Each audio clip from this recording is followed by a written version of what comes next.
Greetings, sis. It's me, Sister Joanna Wade, and thank you so much for joining me here on Modestly Made. By no means am I a professional seamstress or a teacher, but I have learned a lot in my sewing journey, and I would like to pass that information on to you in your sewing journey. So, what we're going to learn today is how to make a simple but cute popcorn hat for a little girl. Now, it is a little girl's pattern, but you can scale it up. So once you learn to grade your patterns, which I have a video for that somewhere here on the screen, you can learn how to grade up the sizes of your patterns. And this is no different. So this is the hat that we're going to make. You probably have seen me make one of these in another tutorial, but this one is a different fabric, a different contrast. So let's get started.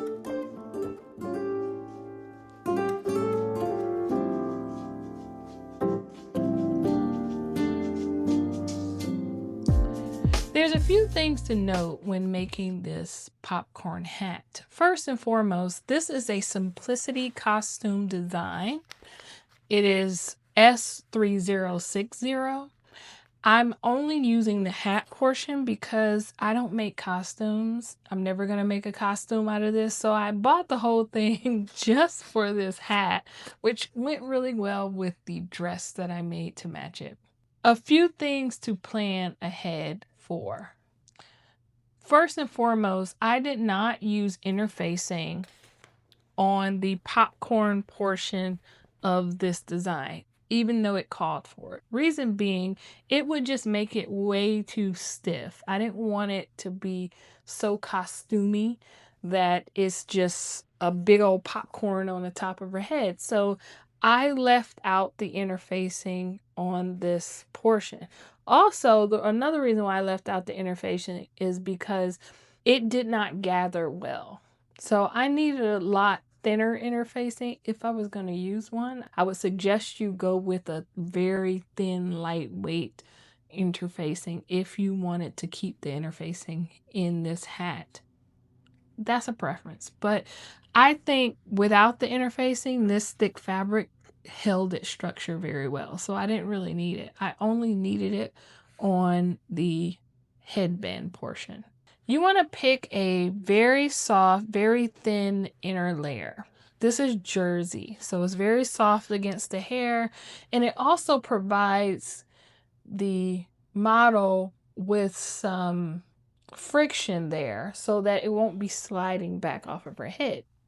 So that was my logic of getting the jersey on the inside. You do want to make sure that it's something that does not peel. And what I mean by peel, like P-I-L-L, like it gets the little lint balls, or it has some type of fur or something like that that's going to get caught in the hair. You don't want that clean up, the customer or the client to have to clean up after your hats. So I would just take very close notice of that. This particular garment and instructions is only 4 pieces, so it's a very simple design. There's 2 pieces for the popcorn portion, the inner layer and the outer layer, and then there's 2 pieces for the headband, which is your outer layer and your interfacing. And that's pretty much it. You construct and you go. You gather and you go. So the first step that you want to do is go ahead and lay flat your outer layer first, and then your inner layer on top of that popcorn circle. Once you have that, go ahead and pin all the way around the circle, those 2 layers, because what we're going to do next is we're going to put in some gather stitches all the way around. Now there's a particular way that you want to put in these gather stitches. There are notches on the design, so make sure that you have transferred over the notches because they play a big part in your gather. So when we gather with 2 stitches, we widen the stitch length to the furthest it can go on your machine. And with this design, you want to do those 2 gather stitches, a rainbow on the top and a rainbow on the bottom, meeting at the notches. So do your first line of stitching all the way around from one notch to another. Do your second line all the way around underneath that one, about 1/4 of an inch from the first stitch, and then go to the other side and do the same thing. So you're going to have 2 layers of gather so that you don't have to gather up the entire circle of the hat. You can risk breaking your gather stitches that way. So they've split it up into 2 parts, which is great. After you finish putting in your gather stitches, you can just put that aside for now, and we're going to work on the headband. So to start, fuse your interfacing to your headband's wrong side. The fusible interfacing has a shiny layer on one side and a rough layer on the other side, or a smooth layer on the other side, I guess would be better description for it. The shiny layer is glue. So you want to make sure that that is going to adhere to the wrong side of your fabric piece, in this case the headband. Make sure that when you're fusing that you fuse the outer edges very well. You have enough water in your iron to make that steam that helps it moisten and adhere to the fabric. And just take your time with that step. Make sure that all the corners are stuck together before you do anything else. What you're going to do next is take your headband and you're going to fold it in half and stitch along that seam allowance at a 5/8 inch seam allowance. Once you have that, go ahead and press out your seams so that they are pressed flat where the headband seam is. Now we're going to fold it lengthwise to create the headband. So you'll see here how that turns out. You're folding it lengthwise. Make sure that you match up the seams perfectly. Go ahead and pin where the seams match up together and the wrong sides are facing each other, and we're going to go from there. Once you have the headband folded lengthwise, we're going to now pin it to our popcorn top. And how you want to do that is you only want to pin in 2 places where your notches are. So you pin one side, you take your seam, you determine which notch you want to be the back, which it really doesn't matter, but you take the seam side of your headband and pin it to one of the notches on your popcorn top. And then you take the side of the headband that's directly across from your seam side and you pin that to the other notch. Once you have those pinned, you can go ahead and pull up your gathers. Just do it one section at a time. You have 2 sections to pull up.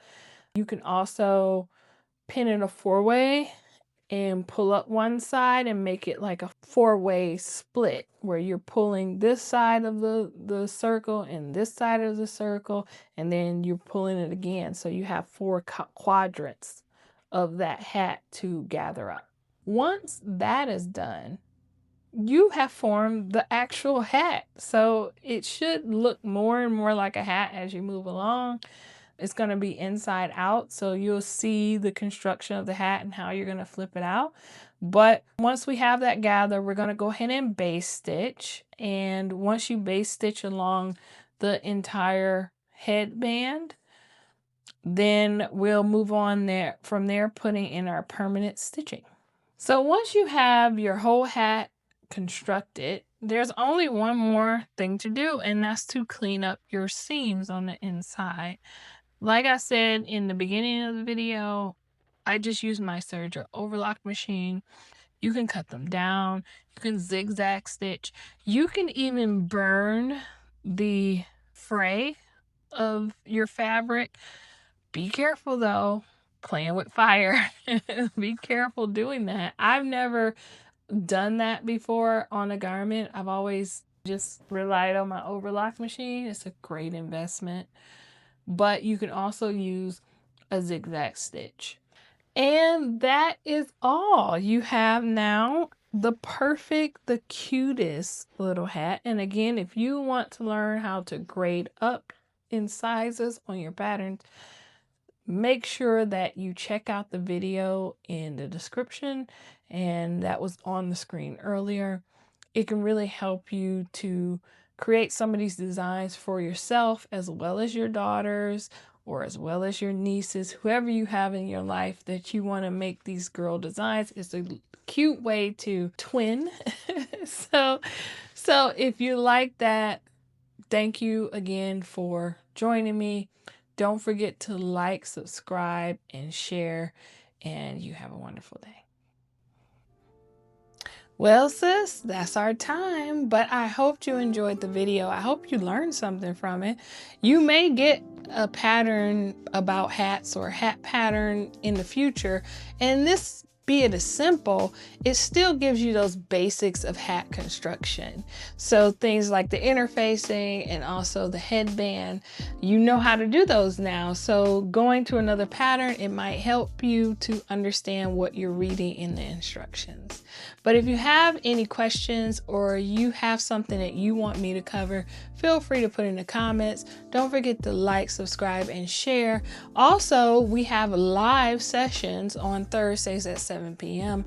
where you can come up and you can ask questions to me or to the other guests, and we can just kind of hash it out together, figure it out together. So if that's something you're interested in, feel free to turn on your notification bell so you know when we're going live. But thank you so much again for joining me here on Modestly Made. Peace be.